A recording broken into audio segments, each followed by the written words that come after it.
जय हिंद। जैसा कि आपके सामने ये क्वेश्चन शो हो रहा होगा, ये बीपीएससी टीचर 3.0 जो 15 मार्च को हुई थी प्राइमरी वाले एग्जाम में, उसमें ये रीजनिंग का क्वेश्चन आया था। तो मैंने सोचा एक बहुत सारी हिस्ट्री और ज्योग्राफी हो गई है, तो थोड़ा सा एक रीजनिंग का क्वेश्चन करके मूड फ्रेश करते हैं। तो आप लोग भी कीजिए।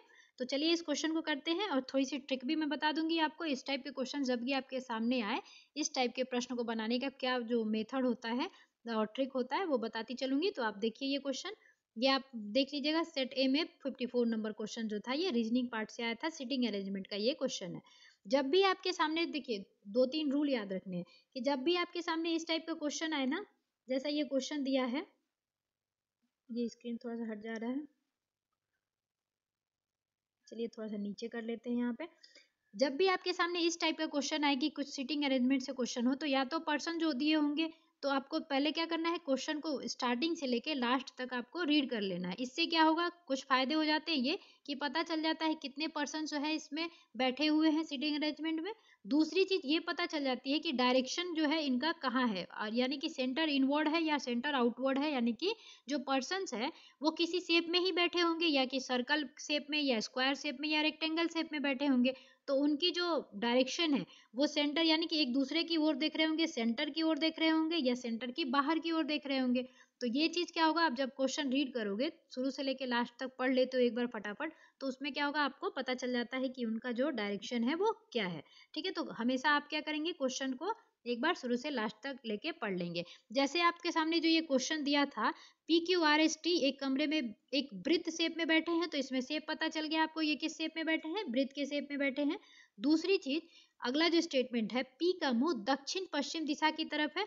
तो हम क्या करेंगे कि अभी देखिए, अब जब इस क्वेश्चन को अगर शुरू से लास्ट तक नहीं पढ़ेंगे, तो आपको डायरेक्शन बनाने के लिए दो डायग्राम लेके चलना पड़ेगा। कि एक हो सकता है कि पी जो है दक्षिण पश्चिम मुंह की तरफ करके तो बैठा है, लेकिन हो सकता है वो सेंटर के बाहर की ओर देख रहा होगा या सेंटर के अंदर की ओर देख रहा होगा, यहाँ पता नहीं चलता है।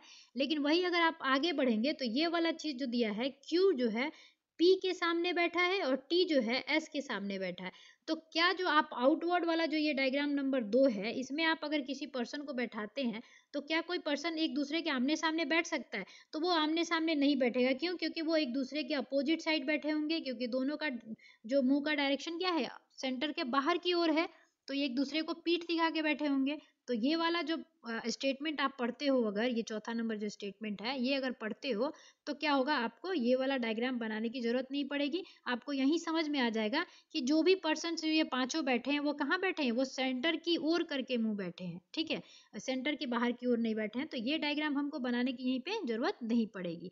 ठीक है, तो चलिए अब हम जान गए कि सेंटर की ओर करके बैठे हैं, तो हम इस वाले डायग्राम को क्या करेंगे, कट कर देंगे। और इस डायग्राम को देखिए, जब नहीं पता चले डायरेक्शन, क्योंकि इस टाइप के सीटिंग अरेंजमेंट में डायरेक्शन जो है बहुत महत्वपूर्ण भूमिका निभाती है क्वेश्चन बनाने में। तो आपको डायरेक्शन को फाइंड आउट करने की सबसे बड़ी कोशिश करनी है। ठीक है, अब देखिए क्या करेंगे हम, अब जान गए कि डायरेक्शन जो है ये इनका सेंटर की ओर है। तो हम क्वेश्चन को एक एक लाइन करके पढ़ते जाते हैं और बिठाते जाएंगे। तो पहला स्टेटमेंट इसमें क्या दिया है, पी का मुंह जो है दक्षिण पश्चिम दिशा की तरफ है। तो दक्षिण पश्चिम आपको डायरेक्शन बनाने तो आता ही होगा, नहीं आता होगा तो इस डायग्राम में जो 2 नंबर डायग्राम है उसमें स्पष्ट रूप से आप देख लीजिएगा। ठीक है, और इसमें भी पहले नंबर पे भी मैंने छोटे छोटे में लिख दिया है। तो पी का मुंह किधर है, दक्षिण पश्चिम दिशा की तरफ है। तो दक्षिण पश्चिम कहाँ दिख रहा है आपको, ये वाला क्षेत्र दिख रहा है, यहाँ पे है दक्षिण पश्चिम। लेकिन अगर दक्षिण पश्चिम की तरफ मुंह करके कोई बैठा है, तो कहाँ बिठाएंगे, तो उसका मुंह दक्षिण पश्चिम की तरफ होगा। यानी कि पी जो है कुछ यहाँ बैठा होगा, तभी तो इसका मुंह जो है दक्षिण पश्चिम दिशा की तरफ होगा।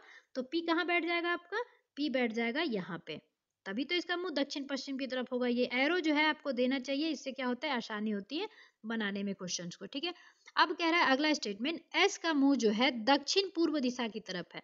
तो एस को कहाँ बिठाएंगे, जो इसका मुंह इधर होगा, तो एस को यहाँ बिठाएंगे, तभी तो इसका मुंह जो है दक्षिण पूर्व दिशा की तरफ होगा। तो एस यहाँ बैठ गया। अब अगला स्टेटमेंट जो था, क्यू जो है पी के सामने बैठा है। तो क्यू का पी कहाँ है, यहाँ बैठा है, तो क्यू कहाँ, कुछ यहाँ बैठा होगा। ठीक है, अब कह रहा है टी जो है एस के सामने बैठा है, तो टी को हम कहाँ बिठा देंगे, टी को हम यहाँ बिठा देंगे, तभी तो ये एस के सामने हो जाएगा, आमने सामने। ठीक है, उसके बाद अगला स्टेटमेंट कह रहा है आर जो है एस एंड क्यू के मध्य बैठा है। तो आर किसके किसके बीच बैठा है, एस और क्यू के मध्य बैठा है, प्लस आर की जो दूरी है एस से वो भी सेम है, और आर की क्यू की भी दूरी है वो भी सेम है। यानी कि एस से जितनी दूरी आर की है मतलब आर की जो दूरी है एस से जितनी होगी उतनी ही दूरी क्यू से भी आर की होगी, ठीक है। तो आर को हम कहाँ बिठा देंगे, यहाँ पे ये प्लेस जो है एस और क्यू के बीच में बिठाएंगे, तो आर का प्लेस कहाँ हो जाएगा, यहाँ। अब क्वेश्चन में पूछा था कि आर जो है किधर साइड देख रहा है, तो इसका मुंह किधर है, पूर्व की तरफ है, यानी कि ये पूर्व की तरफ देख रहा होगा। तो अब चलिए इस क्वेश्चन की तरफ बढ़ते हैं कि इसका क्वेश्चन में क्या पूछा गया था। तो क्वेश्चन में पूछा गया था कि आर का जो मुंह है किस दिशा में है, तो ये किस दिशा में हो जाएगा, पूर्व दिशा में हो जाएगा। तो इस आंसर का इस क्वेश्चन का आंसर क्या हो गया, बी। यानी कि मैंने जो ट्रिक दिए हैं वो थोड़ा सा आप फॉलो कीजिएगा, इस टाइप के क्वेश्चंस बनाने में इजी होगा।